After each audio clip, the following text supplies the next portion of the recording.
มื้อนี้ข้อยสิมาสาธิตวิธีเฮ็ดขนมอึ่งให้เบิ่งง่ายๆเด้อบ่ได้มีไปสังหลายก่อนอื่นแม่นต้มนมเกือบฝด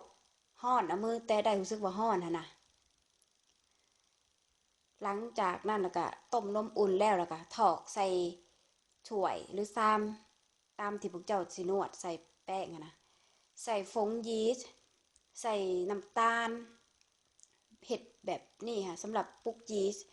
แล้วก็สำหรับคนที่บ่ที่ยังนวดแป้งบ่เป็นเฮ็ดบ่เป็นนะแล้วก็หาแพรปกไว้ปะไว้10นาทีคันเฮ็ดแบบนี้นะแป้งเฮาจะขึ้นฟูคักเพราะว่าเฮาปลุกยีสต์ได้เนาะ10นาทีเฮากลับมาเบิ่งหลังจาก10นาทีให้พวกเจ้านะสังเกตเบิ่งมันเป็นฟอร์ดมันเป็นฟอร์ดฟองๆหั่นน่ะถือว่าใส่ได้แล้วเราก็เอาแป้งผงฟูเกลือผสมใส่กันคนคนให้ทั่วเพื่อส่วนผสมทุกอย่างมันเข้ากันดีนะแล้วก็ถอกใส่นมแล้วก็คนใส่น้ำมันบวงหนึ่งแต่ถ้ารู้สึกว่าแป้งพวกเจ้าจะแข็งนะพวกเจ้าก็เติมนมใส่ก็ได้เด้อเติมอาจจะเติมหลายเติมประมาณบวง2 บวงให้เบิ่งให้สังเกตเอา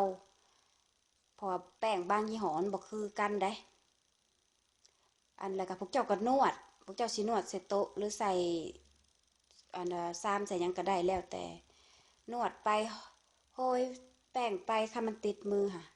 นวดไปเรื่อยๆนวดไปจนมันบ่ติดมือแล้วถือว่าใส่ได้นะข้อยสินวดไปเรื่อยๆเด้อนวดไปจนมันเนียนแล้วแหละข้อยสิกลับมาให้เบิ่งว่ามันนวดเนียนมันจะเป็นแนวใดเด้นี่เห็นบ่มันเริ่มได้บ่ติดมือนี่ถ้านวดไปเรื่อยนี่เนียนแบบนี้ถือว่าโอเคนี่นวลเนียนแบบนี้นะใส่ได้แล้วก็พักเอาไปพักไว้ใส่ใส่ซ้ำใส่หยังแล้วก็เอาน้ำมันทาซ้ำแหน่เพื่อบ่ให้แป้งมันติดเวลามันขึ้นอืดพักไว้1 ชั่วโมงเด้อ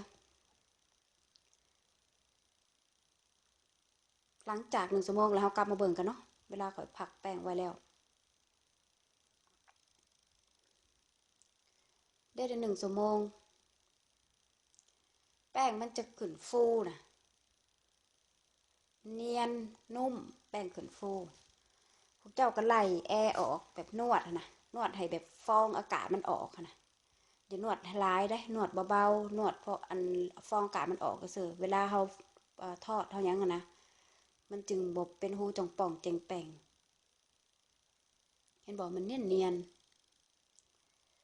หลังจากนั้นและกันพวกเจ้ากับมาล่อเป็นกลมๆแบบสิแล้วตัดพวกเจ้าสิเอาไส้น้อยไส้ใหญ่แล้วแต่พวกเจ้าหมักเด้อแล้วแต่หมักหน่วยก้อนน้อยก้อนใหญ่ขนมค่ะข่อยคือข่อยได้10 ปลายก้อนนี่แหละข่อยตัด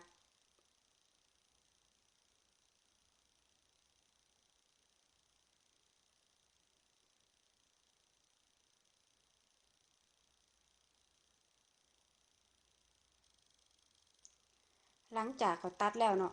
มาปั้นเป็นก้อนกลมๆปั้นเป็นก้อนกลมๆให้เบิดให้ปั้นก้อนๆเป็นมนๆให้เพื่อให้ขนมเฮามนงามเด้อแล้วก็มาเอือบใส่กับอันงาขาวนี่เฮ็ดเบิดกูอันเป็นกลมๆแล้วก็เอือบใส่งาขาวถ้าว่าเวลาใส่งาขาวหั่นเวลางาบ่ติดเอามือแตะๆน้ำหัดแตะๆแป้งน้อยหนึ่งเพื่อให้งาติดเด้อเฮ็ดแบบนี้เบิดกูอันแล้วเอาหาแพรน่ะปกไว้ผักอีก20 นาทีนี่เฮ็ดแบบนี้นะแล้วก็พักไว้20 นาทีนี่หลังจากข่อยปั้นเบิด20 นาทีเลยเฮามาฮีตออกฮีตน่ะฮีตให้มันเสมอเด้อคันมนกับฮีตให้มันมนเท่ากันเบิดเพราะว่าขนมเฮาจึงมนงามแต่ถ้าว่าไผบ่ฮีตมนก็ได้เวลาฮีตน่ะอย่าให้หนาหลายและอย่าให้บางหลายเด้คันหนาขนมเฮาก็บ่ฟู คันบางขนมเฮาฟูหลายมันก็แตกได้มันเหี่ยวไวอีกข้อยสิฮีตให้เบิดแล้วก็อันข้อยสิมาบอกวิธีทอดอันน้ำมันวิธีเสกน้ำมันนี่เอาไม้น่ะจุ่มลงเห็นบ่มันฝดแสดงว่าน้ำมันหัดใส่ได้แหละทอดได้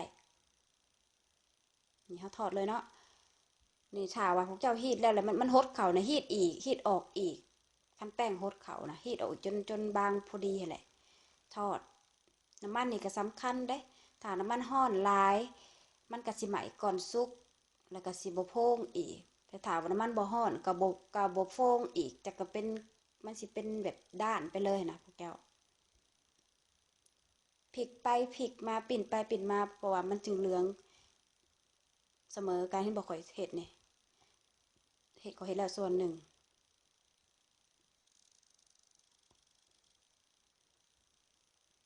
ตัวนี้หังงามมนคักๆ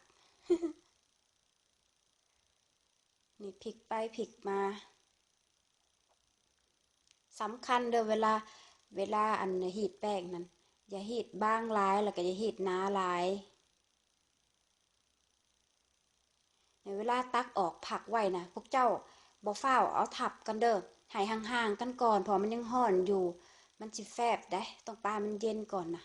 จึงใส่รวมกันก็ได้แล้วก็ตักเศษงาออกถ้ามีงาในน้ำมันค่ะเพราะว่าตัวนี้มันจะเฮ็ดให้ถ้าว่างาไหมมันติดขนมเฮามันสิบ่งามเด้ดำรีวิวการทอดไปเลยเนาะหลังจากข่อยแล้วข่อยสิรีวิวอันที่ข่อยเฮ็ดเรียบร้อยให้เบิ่งเด้อลองเฮ็ดเด้อลองเฮ็ดแล้วส่งรูปให้กันเบิ่งแหน่บ๊ายบาย